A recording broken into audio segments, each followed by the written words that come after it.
Thank you for taking the time to listen to the podcast. This episode was recorded prior to the COVID-19 pandemic and will be presented in 2 parts. Our thoughts and prayers go out to all of those affected during this time. Stay safe, everyone.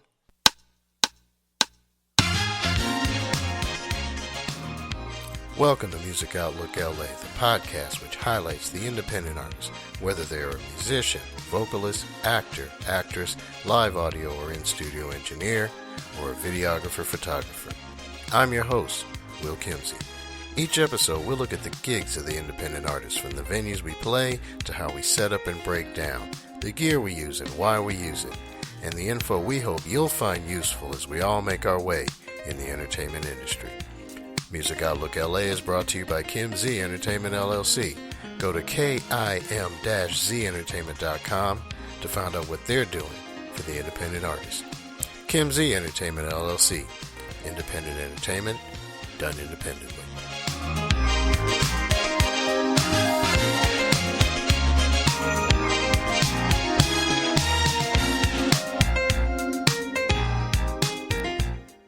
My guests today are drummer Tod Stockwell and guitarist vocalist Sven Holcomb of the Santa Barbara fine dance rock band Redfish. Like my previous guest, Tod and I both attended junior high and high school together here in Southern California, and I can safely say he's one bad cat on the drums. And Sven, who's also an audio engineer, has played with the likes of Mick Jagger and recorded with Santana and Indian sitarist Ravi Shankar. Today we're going to discuss their work with Redfish in and around Santa Barbara County, their gear, recording, and more. Ladies and gentlemen, this is Tod Stockwell and Sven Holcomb. Stocky Stockwell, what's going on, man? How are you, Willie? Great to talk to you again. Great to talk to you again, and I am meeting your guitarist, vocalist, Sven, for the first time. Welcome to Music Outlook LA, sir. Thank you. Pleasure to be here. Thanks for inviting me. All right, very good, very good. Ladies and gentlemen, this is a first for Music Outlook LA, as I am interviewing 2 people simultaneously. All right, so just tell us about yourself. Doesn't matter who goes first. Who are you guys, and why are you on my show, other than the fact that I asked you to be on here? Well, I'll start. This is Tod Stockwell. I am a drummer my entire life. I've played with a lot of musicians throughout the many, many years of playing in both in LA and Santa Barbara and San Diego. And I play in a band called Redfish. We play a lot of what we would deem as some of the greatest cover tunes of all time. We try and do, the best reproduction we can of all the various cover tunes. I didn't used to play in cover bands. I used to play more tribute bands and more original music throughout all the years that I've been playing. But I realized that some of the greatest musicians cover, some of the other amazing music created by musicians. So I joined up, and I've been in the band for about 5 years, and we played all sorts of festivals and gigs and whatnot. And I went to school with you, Will, for junior high and high school, and 6 years, we reconnected recently, and heard about all this that you're doing, and talking about what everybody uses was really exciting for me to be a part of this. So anyway, I'll pass it off to Sven Holcomb.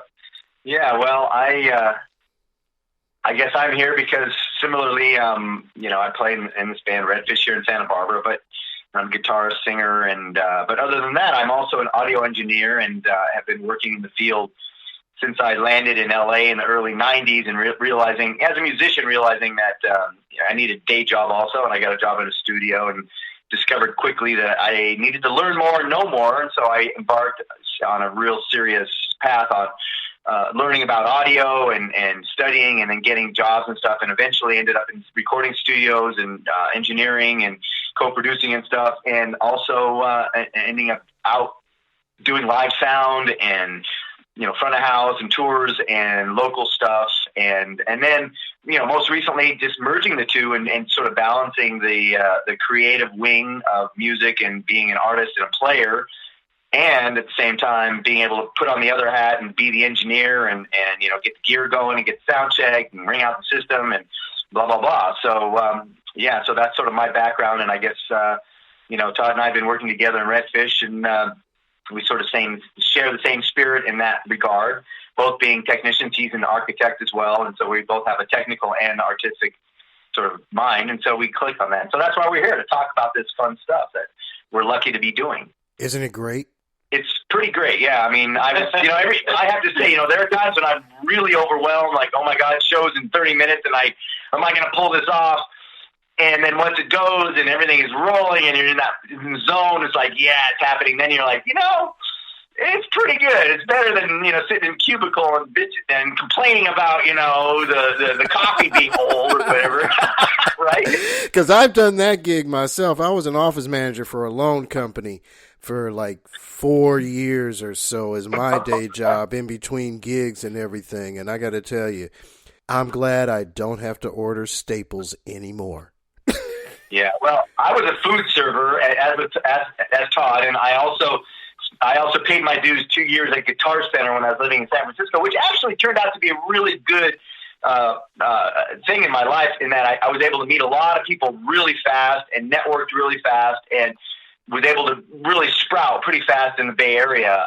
So it was good, but it was really grueling, and it took me a few months to recover from that, just from the noise pollution alone. It was really pretty intense, but I bet. You have to pay your dues, right, as they say. You have to. I'm still trying to pay mine. Listen to me, trying to. I am paying mine. But yeah, I am glad, happy, ecstatic to catch up with you, Tod. We run into each other at least once a year at our friends. Now I can't. Yes, I do remember at our friends' Led Zeppelin party. I don't know why that just went over my head. I think it's the traffic because I just came in driving LA's famous freeways, ladies and gentlemen. So it takes you an hour to get from some place to another. That should only take 20 minutes. But that's LA. Welcome. But, we get together once a year. We talk throughout the year and everything. And like you said, man, we have known each other since our teenage years. Oh, yeah. Band, junior high, high school, and everything else. Now, I have to jump in here. I got to hear at least one little story. Something. Give me something, a little nugget. Give you a little nugget. Anything come to mind? Well, I guess the one nugget that I can think of right off the bat is drum corps. Oh, yeah. Palisades drum corps. Oh, yeah. I was drum major. Tod was banging away on the drum corps. But I remember it was a lot of fun. We had these cadences, and I would call out the number. And we had one that was just like Dolphins Get Down at the end, where the drum corps would just go off in a military style, and then there was a break, and the drill team and everybody else would just yell, "Dolphins Get Down!" Oh, yeah. So we'd go off ballistic on that. Awesome. We just had a lot of fun. Hey, Tod, I had your boy Colin, I think I told you, was nice. I just had him the other week. I'm still working on his show, but it should be out in a few days. And yes, we mention you rather often throughout the episode. Oh, dear. Well, Colin and Justin, who joined NWA in the very early days, we were all in a band when they joined NWA. So Colin and Justin kind of left my band at the time to go join NWA, but I was fine with that. I mean, what are you going to say, Exactly. I'd be happy for him myself. But he says he's coming up to check you out next week, man. I look forward to hearing the stories that you two create next week when you guys meet up. Yeah, we're supposed to meet up Sunday, I guess. Okay, that sounds cool. But I remember you. What I remember you, Will, is you were very refined and stylish, and I almost thought you were going to be like a big Wall Street guy or like a lawyer or something. I didn't realize how musical until you were the drum major at the whole corps and the whole thing. I didn't realize how musical you were till that point. Well, like you, early on. Yeah, well, like you, I've been playing all my life since I was 5 years old. I've been playing piano with lessons and everything else, classically trained. You know, I never shared it on the air, but, you know, by the time I was 12, I, you know, had a few Beethoven and Mozart sonatas up under my belt, but kind of got a little tired of the classical thing and finally got a teacher who was able to teach me pop, how to read chord changes and everything else, a little bit of improv. And in our house, being that there was a large number of people, I'm influenced by a bunch of different cats. So with my father, it was jazz, straight ahead, bop, and all things swing. My mother liked Negro spirituals and anthems and hymns. My brother was a 50s and 60s and early 70s music listener. My sister, 4 of them, one of them liked the 70s and the 80s. Another one just kind of floated around and listened to whatever. 2 of them did, actually. And another one was totally into Streisand and musicals and Melissa Manchester and all of that. And then I come along and I throw in hip-hop and Earth, Wind, and Fire and everything else. So I'm just like a mash of all of these different genres of music. So, Todd, by the time you and I met, I already was familiar with a number of the rock bands of the day. I mean, Heart was one of my favorites coming up. My brother turned me on to Heart when I was like 12. So I came up on Heart, Van Halen, the classic guys, you know. So speaking of music, though, and my influences, why don't you guys tell me about who some of yours are and how they kind of get into your music, or do you, like, I had Colin, as a matter of fact, I asked him what he listens to, and he says he stays away from listening to other things so he doesn't subconsciously bring their music into his. But who influences you guys when you make your music, when you're creating, what have you? Wow, that's a big question, and you know, the first response I would have is, you know, it really depends on what mood I'm in and my emotional state, because for me, you know, the styles, you know, elicit different emotional responses and different feelings. So, you know, but there's certain things that really definitely inspire me. Of course, all the classics growing up and a lot of what you described, I had similar experiences where my father was a big jazz guy. My mom was a, you know, hippie singer-songwriter. And, you know, I was into growing up like you into, you know, the early hard rock, Queen, Van Halen, and Rush, and but also, you know, also Heart, and also Miles Davis, the early Rocky Miles Davis. That was kind of the jazz bridge. Oh, yeah. But, you know, now what I like to do, honestly, is I like to go onto a show like, you know, like an NPR All Songs Consider or something, or, you know, I try to find playlists that have obscure artists, up-and-coming artists that aren't really known.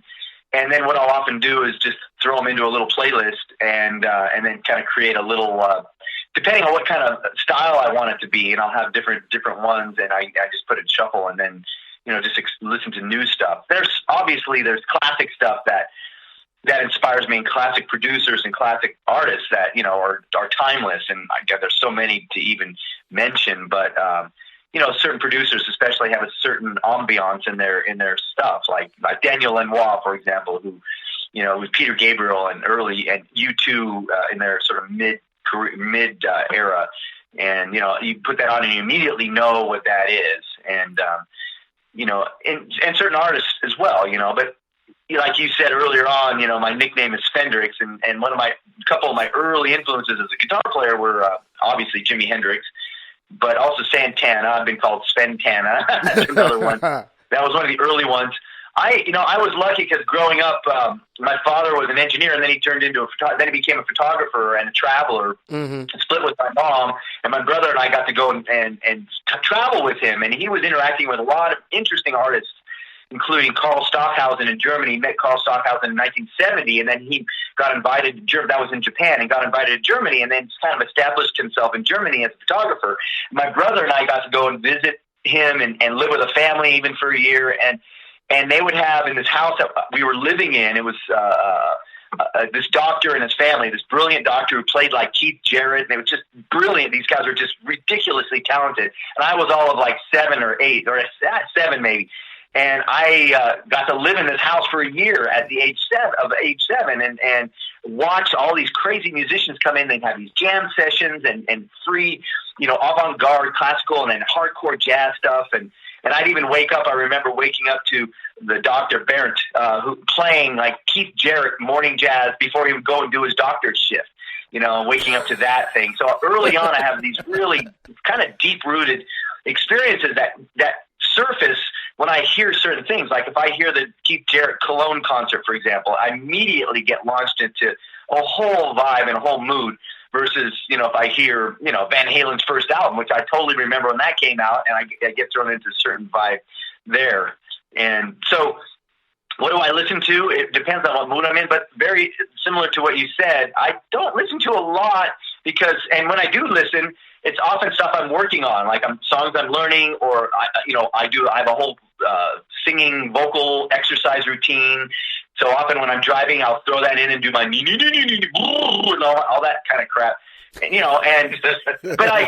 I find inspiration as I get older in what I'm seeing and stuff, more so than what I'm listening to. But then there's certain things that still just blow me over, of course. And then I try to incorporate that into my playing and what I'm doing. So there's my long answer.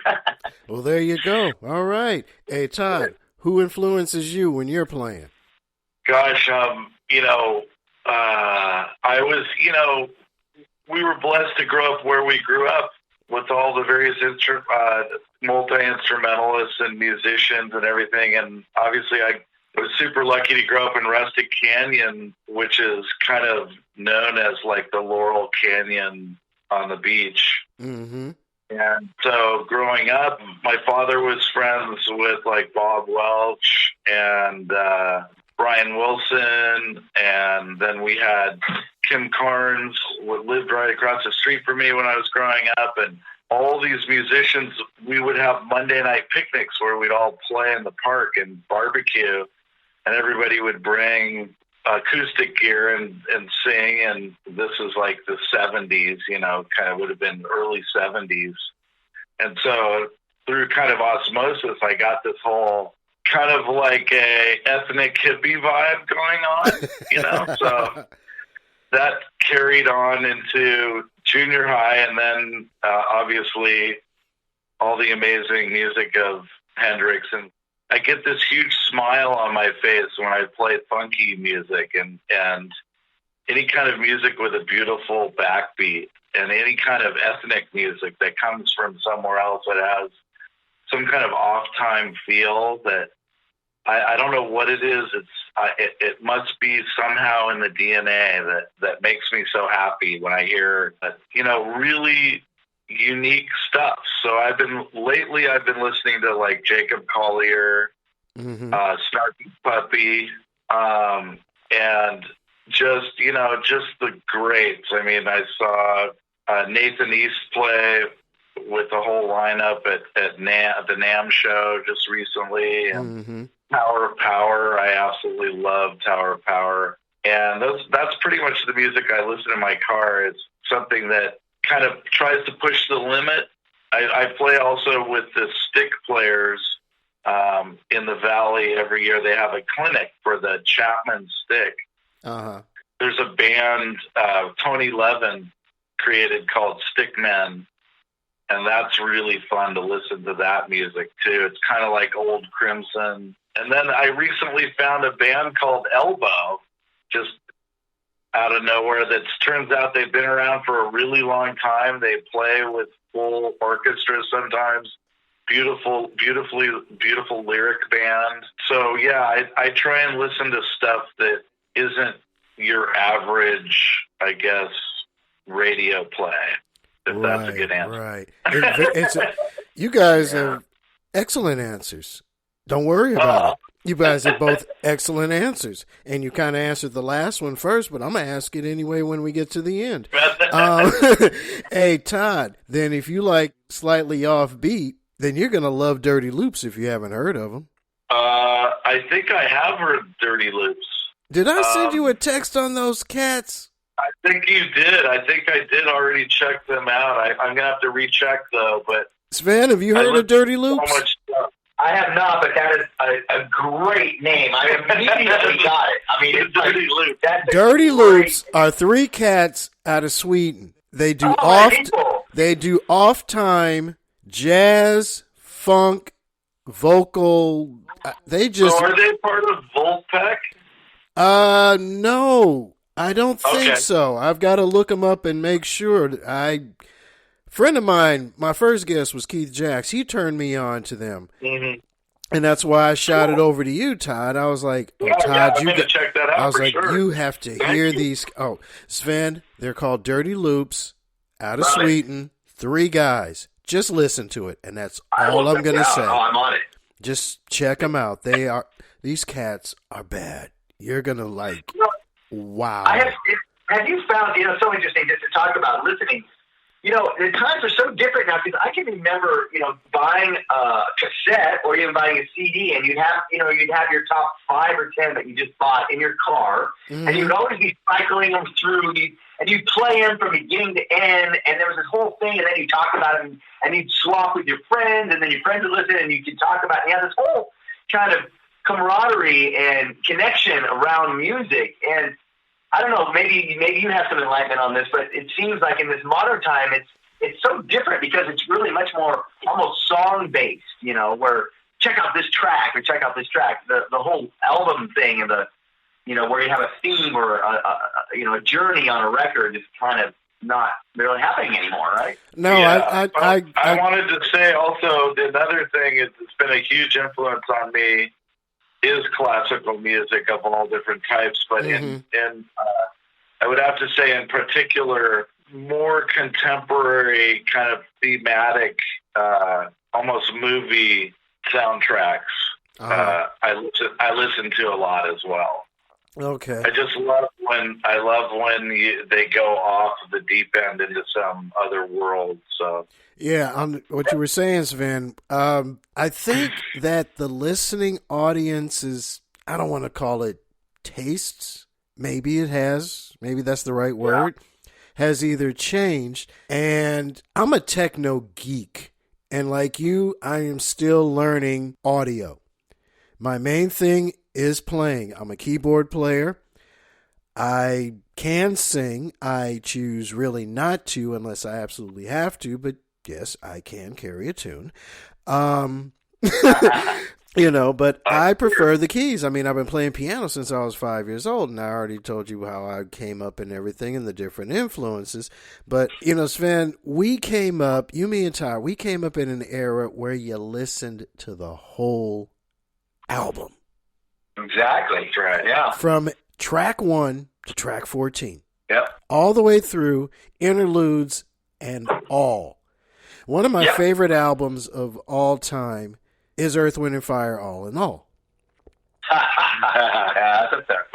And the first time I heard it, I was, 11 when they came out? 79, I think that album came out. I have to go research. Not even research, just look it up real quick. But my sister played it.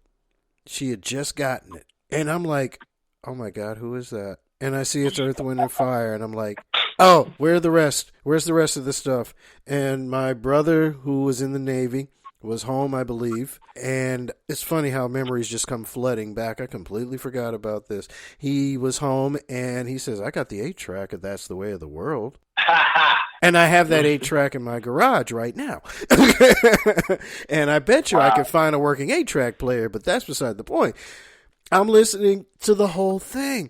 The interludes and all. And one of the interludes, I think it's called Brazilian Rhyme. And just to point out that you listen to the whole thing from track 1 all the way to the end. You start with Serpentine Fire and you end with Be Ever Wonderful. Yes, that's how well I know the whole album. I listened to it faithfully. I love Serpentine Fire. That's one of my all-time favorites of all. Yeah. Well, I'll tell you something funny on that. I had one of my first albums was that first Boston album, and it had a skip at this one spot. And I listened to it so much that whenever I heard it on the radio, if it didn't have the skip, I thought something was wrong.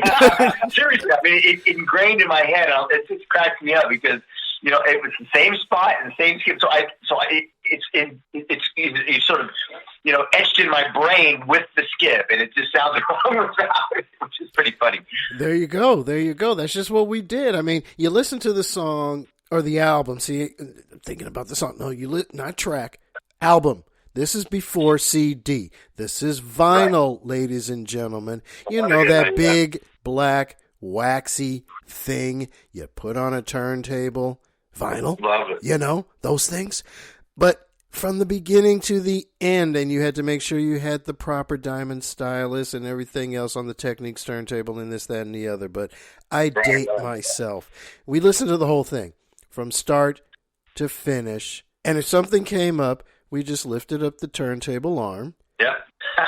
Go handle what we had to handle.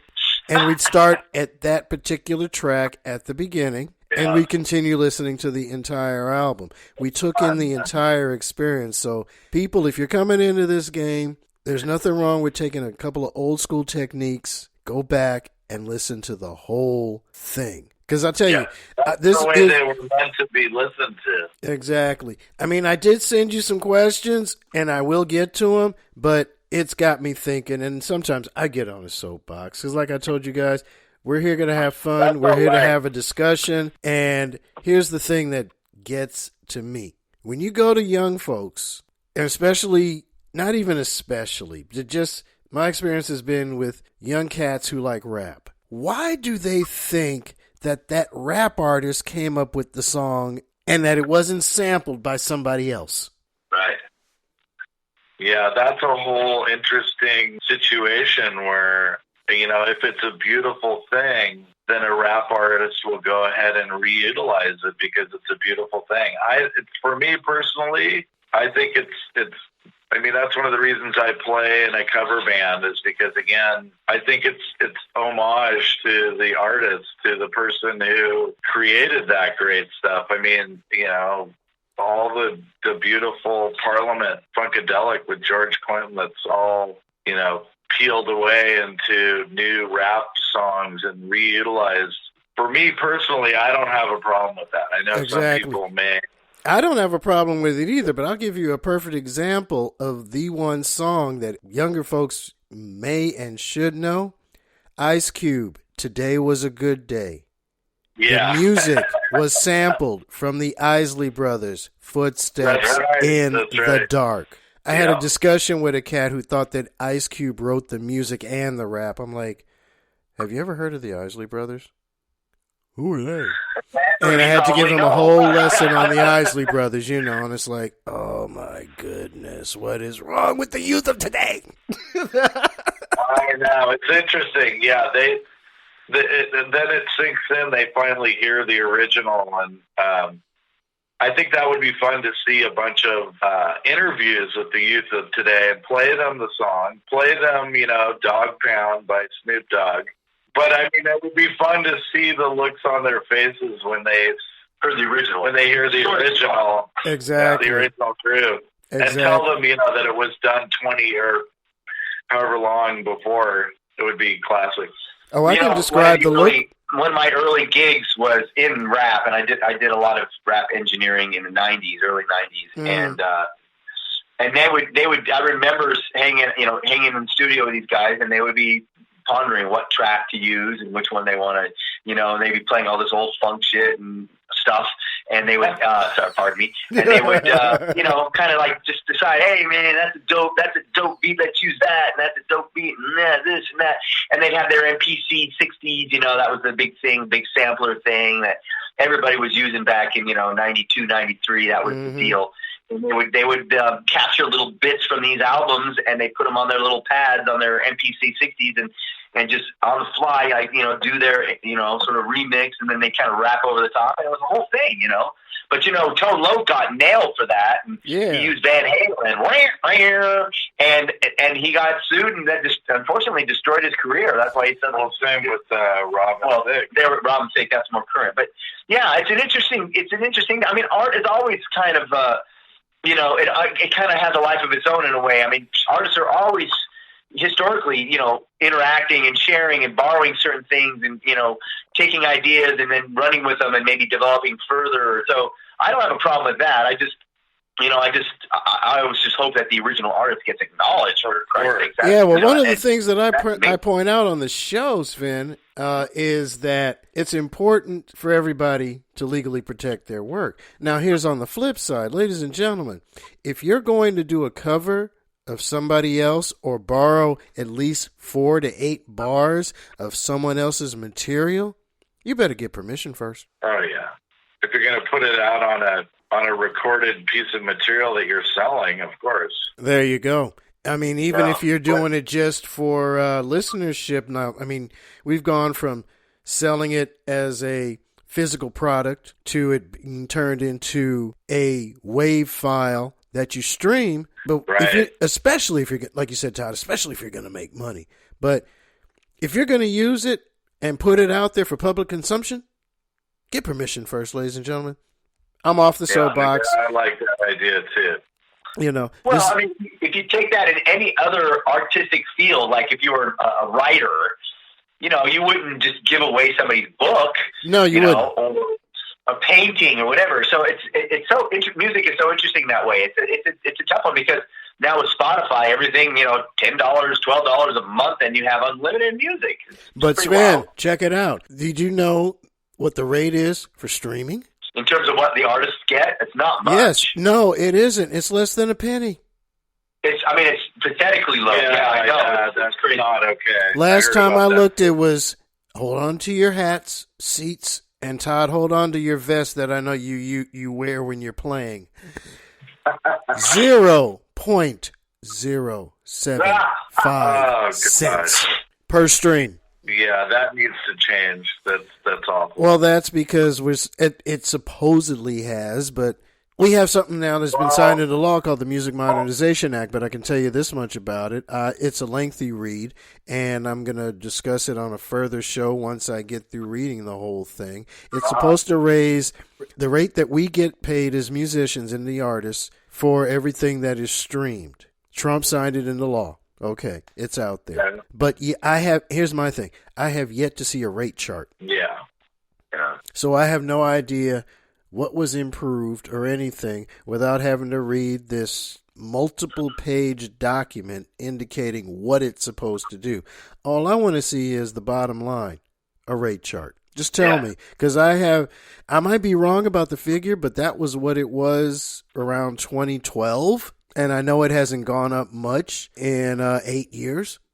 So, well, I read about when heard through, I'm working on the architecture of a studio in LA. I'm doing the skylights, but it's a Sony studio affiliated with music.com and for Pharrell Williams. And I heard that for the song Happy, he only got $2,500. Yeah, $2,600 for, what was it? How many million? For multiple amounts of streams. 40 million streams or something. Yep, I saw the article. Yeah, crazy. I saw the article because, Todd, you and I, we communicate all the time. And I'm shooting you articles, there's this, that, and the other, giving you props with my other 2 drummer buddies on Facebook and everything else. Yeah, and I probably got that from you. Probably. I'm like, I mean, it was like somebody who had the meme, and I sent to you and our friend Doug Perry of somebody with a tractor. Sven, hold on to your lunch and get some antacid. Somebody put a meme out there, and they line up a whole mess of Gibson guitars on the ground, and then they put a tractor in front of it, and they're about to roll over it.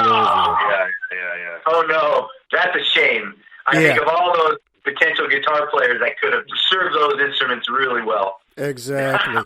So let's jump back because, ladies and gentlemen, I hope you found all of that interesting. We sure did. We're not only catching up, at least Todd and I are, and Sven and I are getting to know each other, but we're on a soapbox here. We've got issues, but that's okay. We love having issues. So tell me about Redfish. Where are you guys performing? What kind of music are you guys doing? You said you're doing covers. Describe your music. Just go nuts about Redfish. It's a 4-man band. Y'all take it away. Okay, I'll say a little something quick, and then Sven can finish up. We're a 4-piece out of Santa Barbara. We play covers that span from the 60s all the way to now. So we're still, if we like the groove and it's danceable. Well, I mean, you are Santa Barbara's finest dance rock band. Right. So we play a lot of rock. We play a lot of classic rock from the 70s and the 80s.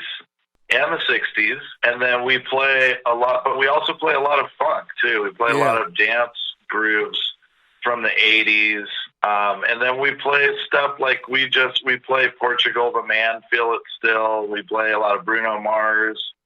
We play stuff that just we know people are going to really have a good time dancing and partying, too. And we had a lead singer leave us last year, so we all kind of, Sven was always kind of co-partnered the lead singing role, but he stepped up to more of a lead singer role. And then our bass player, Lawrence, sings lead as well. And then Charlie, who's the keyboard player and saxophone player, sings backup, and now I sing backup. So it's like a 4-piece, whatever it calls for it. It's a 4-part vocal group too. So we're starting to really build that. And maybe you can talk about where we play and so Redfish sort of formed, 10, 11 years ago. And, with the intention of just getting out and playing, fun party rock stuff. And, we always try to have a kind of an eclectic set list of different things from different eras and songs that typical cover bands don't play, but songs that are fun and cool. So it'd be sort of like a song where, somebody might be sitting at the bar drinking a beer and suddenly we bust into, Green-Eyed Lady or something, and like, oh my God, they're playing that. They come running to the stage, that kind of thing. And that makes it fun for us too, because we get to, learn some of the obscure stuff instead of Mustang Sally and all the typical stuff, which we never do. And so we've always kind of approached it that way. And then we always, I personally have this feeling, when people go out, especially nowadays when there's so many DJs and so many other alternative Netflix, and you can stay at home and order your pizza and, binge watch. And why do I need to go out? And I can Facebook all my friends and FaceTime. I don't need to go anywhere.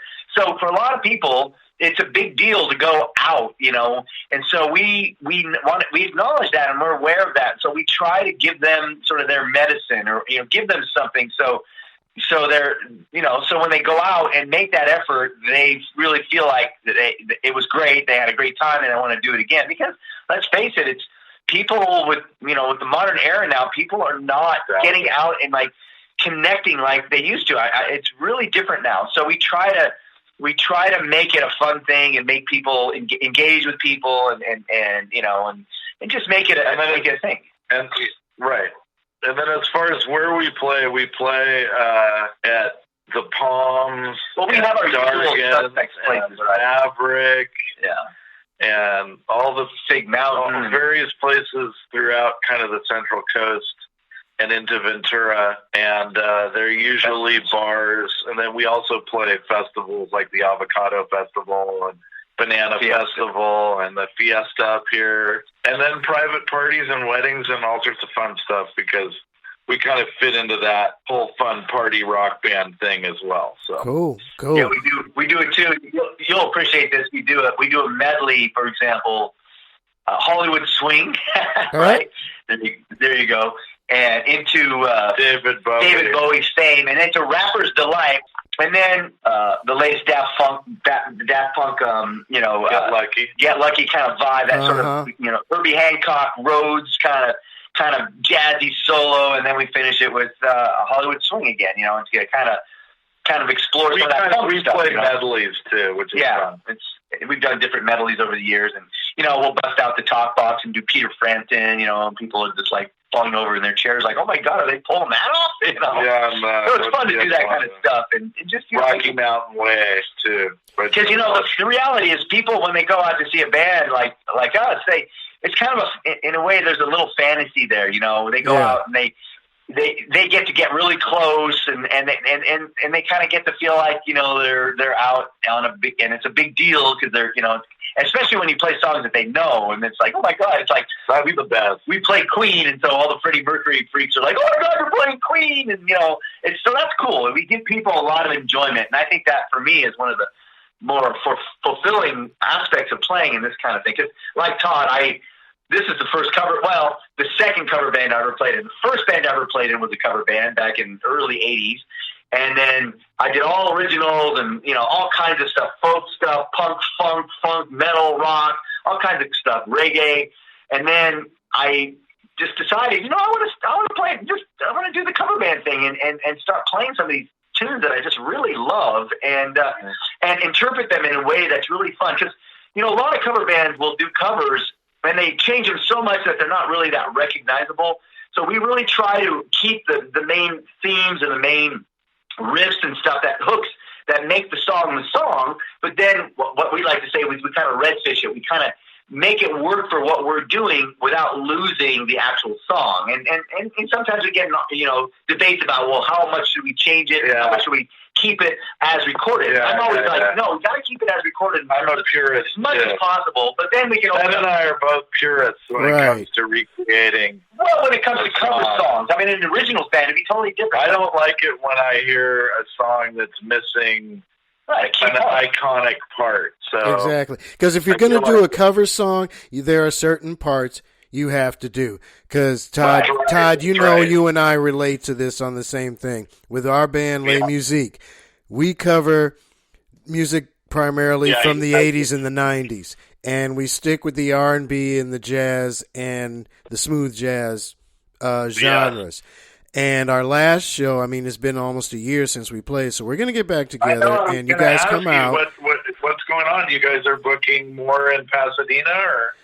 Yeah, I will be. I've been a lazy little such and such and so, and I haven't gotten out there and doing it. And the you guys are rocking. Yeah, the funds have to be there too. You know, other things came in, but I'm making it happen. I'm, as they say, I'm robbing Peter to pay Paul so that we can get back out there. But we did.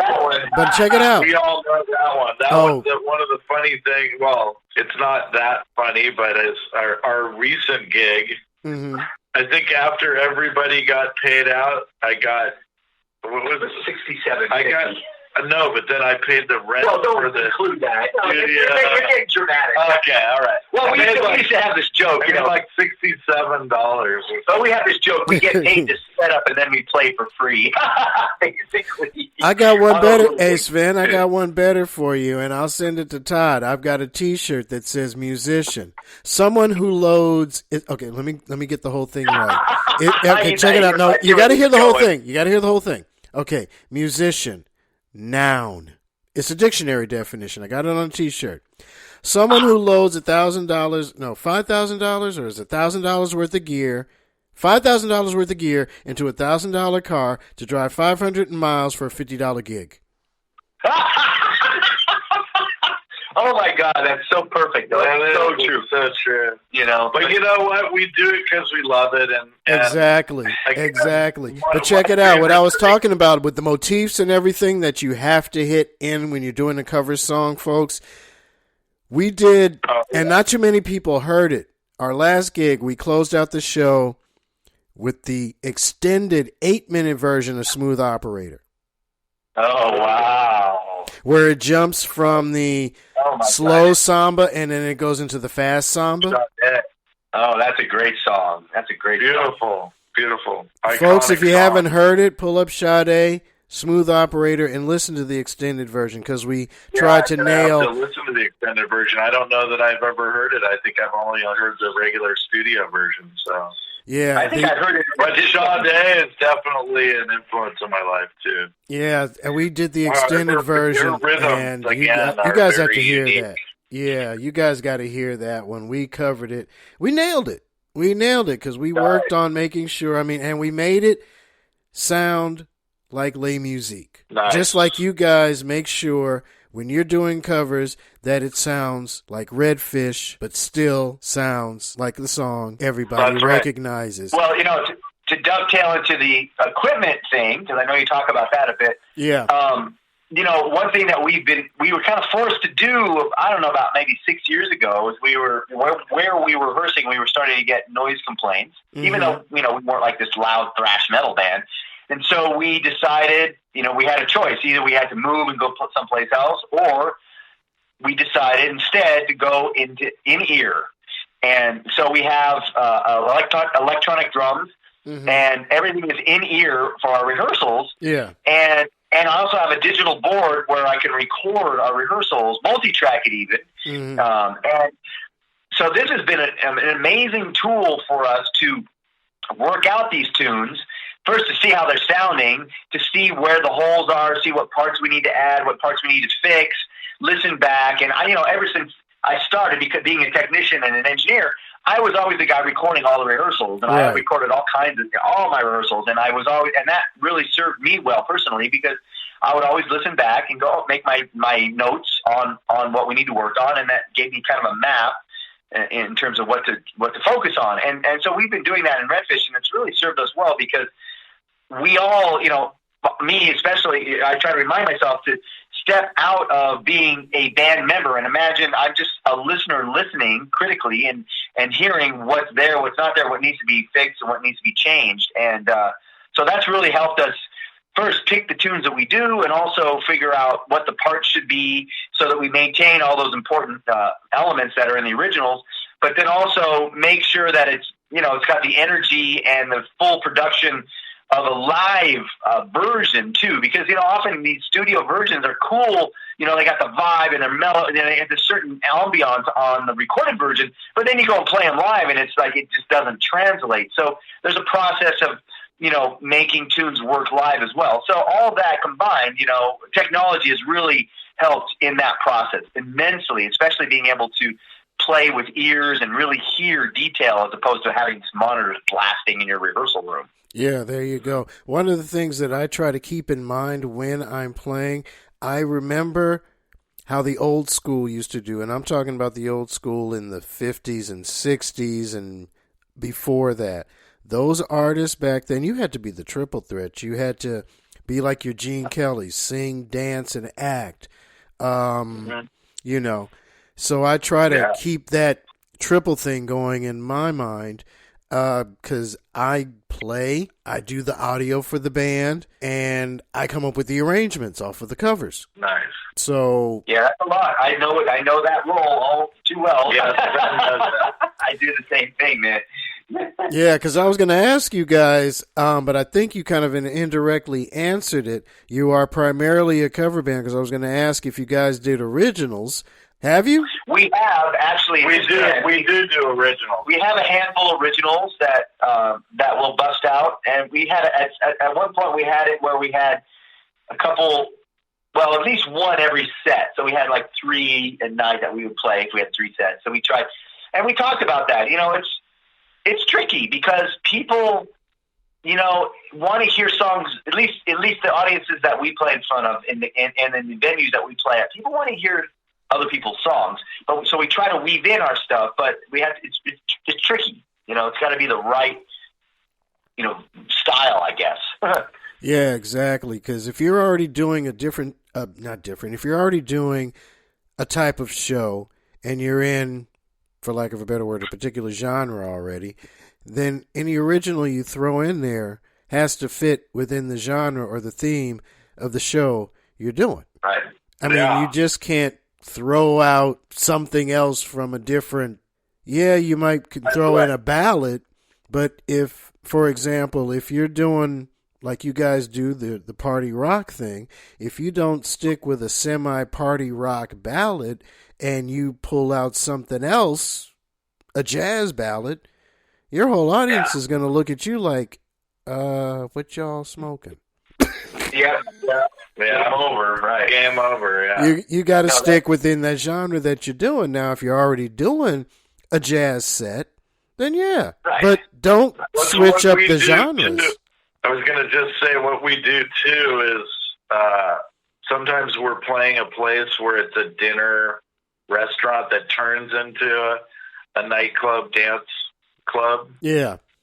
And so the owners will ask us to play kind of, mellower, almost unplugged set to begin with. Yeah. That's where we do, where we will throw in kind of some Steely Dan and some, mellower stuff as we ramp up into the dance stuff for the and night. probably So, about the yeah, heaviest thing you guys would do would be Black Friday, huh? Yeah. We do Pretzel Logic. Pretzel Logic is our big one. Josie was the other one we did. Josie. Yeah, but Pretzel Logic is probably the top one. But Black Friday Love. That's a great song, too. No, I played that, in other bands. That's a good one. Yeah. Actually, I listened to Black Friday on Black Friday, and my wife looked at me like, what are you doing? I said, it's Black Friday. Come on. Let's get in the spirit here. But hey, tell us about the gear you guys like to use. Sven, what kind of guitars do you play? Tod, are you still a DW guy? I mean, what's the deal? What do you slap around? Are you using the Vic Firth sticks? I mean, what's going on with that? Okay, you start. Let me start because this is going to take a lot longer. So, I use and love my Gretsch Catalina Club. Another Gretsch man.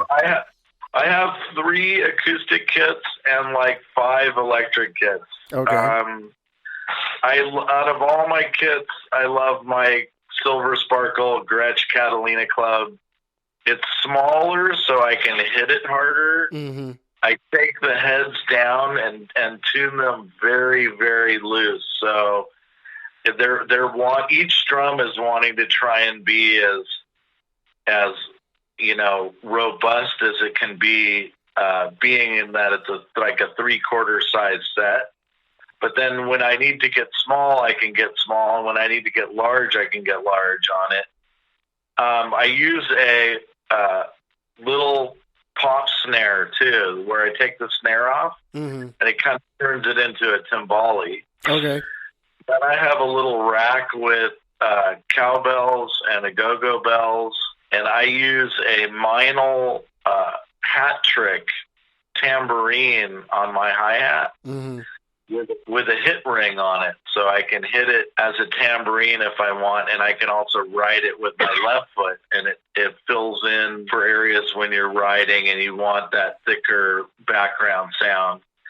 I use pretty much pasty cymbals. I always have. Uh-huh.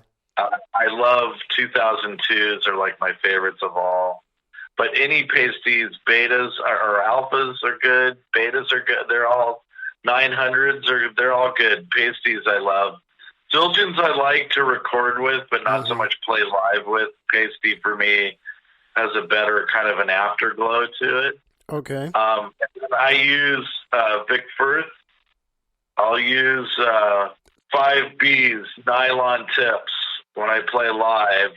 But then sometimes I'll practice with a larger stick and a nylon tip. And sometimes when I record, if it's like a hard rock or like a punk rock recording, I'll use the bigger, fatter sticks too. And I also use a Premier for that kind of recording. And I also have a Tama, an old school Art Star. Actually, it's a Swing Star. Okay. Not an Art Star.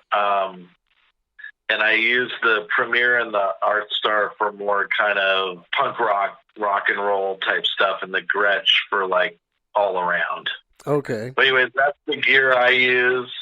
And then I have a nice hardware sled. All my hardware fits into the sled, and I have a rock rack, which I love.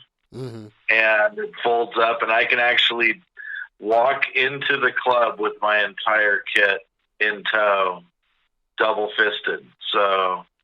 And I've worked really hard to make sure I can do that. You really have, because I don't know too many drummers that can bring all of their gear in on one trip. I don't know any. You're the first. You're the first. This will conclude part 1 for episode 9 of Music Outlook LA.